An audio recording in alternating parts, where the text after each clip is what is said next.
Okay, so let's look at our warm-up here. So on number 1, y equals 3x minus 5 and y equals 3x plus 5. What would be true of those two lines if we graphed them? Parallel. Okay, those two would be parallel. That's right. How do you know that those two are parallel? Because right here they have the same slope of 3. Okay? Number 2. So what's the slope of this first equation? Is negative 1/2. And what's the slope of the second one? 2, or 2 over 1, right? So what would be true of that? Those would be perpendicular, because what's up with those slopes? Good. So remember we said yesterday they are opposite. Oh, reciprocal. Opposite reciprocals, yes. Okay, good. Okay, number 3, what would be true of those two lines? Parallel. Why are they parallel?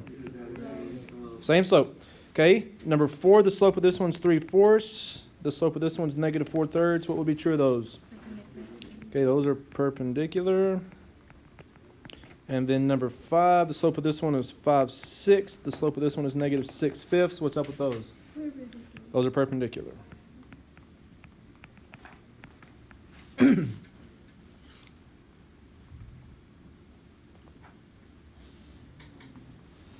Okay, so what we're going to do today is we're going to practice converting from standard form to slope intercept. Basically, we're solving for y here. So on number 1, I want to solve for y. I want to get y by itself. So we have 3x minus 2y equals negative 16. Minus 3x on both sides. Okay, so my goal is to get the y by itself. So I've got to get rid of this 3x, and I've got to get rid of this negative 2. So that's right. We'll go ahead and deal with the 3x first. So I'm going to subtract 3x from both sides. Now, on the left-hand side, if I have 3x and I take 3x away, what happens there? Yeah, if you have 3x's and you take 3x's away, what does that leave? It leaves nothing, right? It just that goes away there. Now, on the right-hand side, if I take 3x away, can I combine the negative 16 and the negative 3x? No, because they're not like terms, okay? So really for the minus 3x, I'm not even going to put it underneath this negative 16 because they can't be put together. They're two different things. Now, what I'm going to do is I'm going to bring this down. Just bring the negative 2y down. Okay, and what I'm going to do now is I want the x part to be first, to be in slope-intercept form. So what I'm going to do is take this negative 3x and I'm just going to put it to the front. And then the negative 16, I'm going to put it to the back like this. So I haven't changed anything. I just changed the order that it's in. So the negative 3x got moved here. The negative 16 got put right here. All right, so at this point, is the y completely by itself? No. Nope, we have one more step. Now, what's happening between the negative 2 and the y?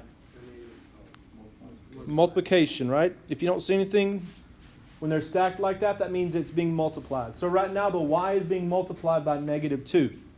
So what am I going to do to get rid of that negative 2? Divide by negative 2.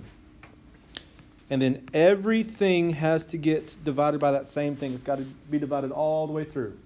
So each piece, the negative 3x gets divided by negative 2, and the negative 16 gets divided by negative 2. Now over here on the left-hand side, what happens to this negative 2 over negative 2? Okay, it cancels to 1, right? Anything divided by itself is 1. So we have 1y, which is the same thing as just y.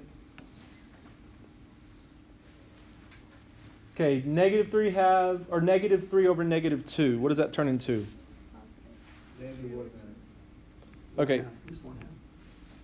Okay, 3/2 is 1 and 1/2. It's 3/2. So the only thing really that changes is that negative over negative just becomes a positive. So we have 3/2 x. And then what's negative 16 divided by negative 2? 8. Negative 16 divided by negative 2 is what? 8. Is a positive 8.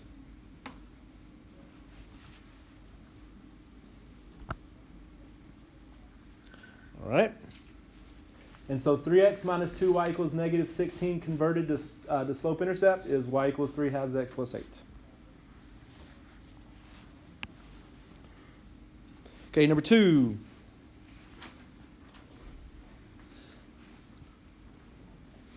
What's my first step here? Subtract 13x from both sides. And again, I cannot take 13x away from negative 12. They're two different things, so I'm just going to put it out here to the side like this.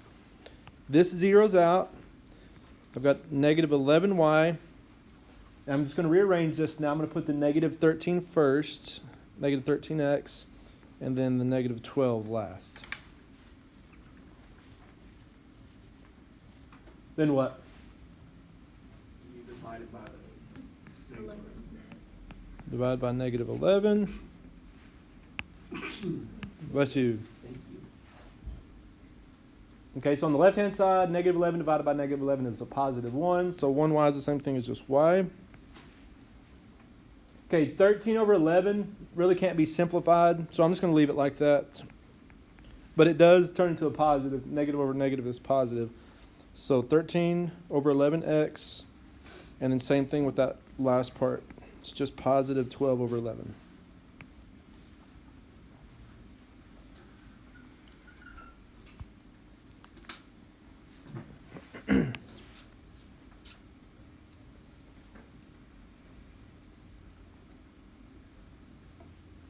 Okay, let's try number 3. Go ahead and try number 3. Okay, so you should subtract 9x from both sides. It zeroes out. We have negative 7y. And again, I'm just going to rearrange it. Put the negative 9x first with the minus 7. Then we divide by negative 7 all the way through. So this turns into a 1y or just y. And we get positive 9 over 7x. And then negative 7 divided by negative 7 is what? Is a positive 1. Yep, negative divided by negative is a positive. Okay? All right.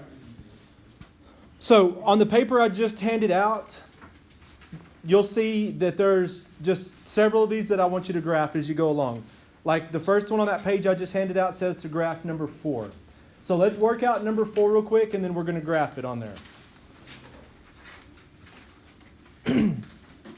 So let's go ahead and do the math part here, and then we'll graph it. So what's my first step here? Minus x from both sides. That zeroes out. We have negative 3y. And again, I'm going to rearrange it. Negative x and then a plus 6. Divide by negative 3.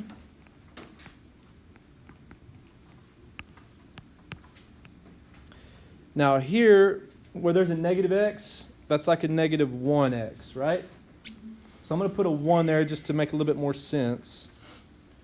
So what's negative 1 over negative 3? It's just a positive 1/3. And then what is 6 divided by negative 3? Is negative 2. Okay. So let's graph that. We've already done a bunch of this stuff, but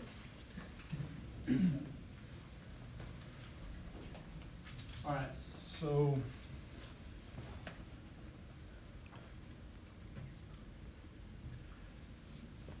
all right. What are we going to start off with that equation there? Negative 2. So I'm on this one that says graph number 4. I'm going to go down to negative 2 on the y-axis. Here's my y-intercept. And how am I going to find some more points on that line? Good.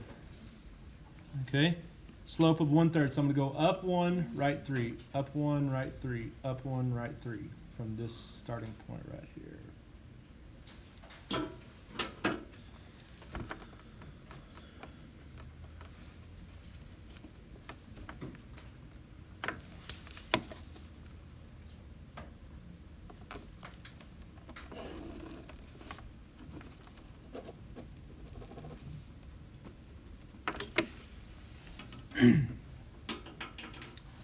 Okay? So that's what I want you to do. So just keep working through there. Do number 5, but then number 6 will be the next one that you graph on that paper. Okay, if you want to have a ruler to be able to draw better, straighter lines, I've got rulers up on the desk. You can grab those if you'd like to. Okay, you can get grouped up and go for it.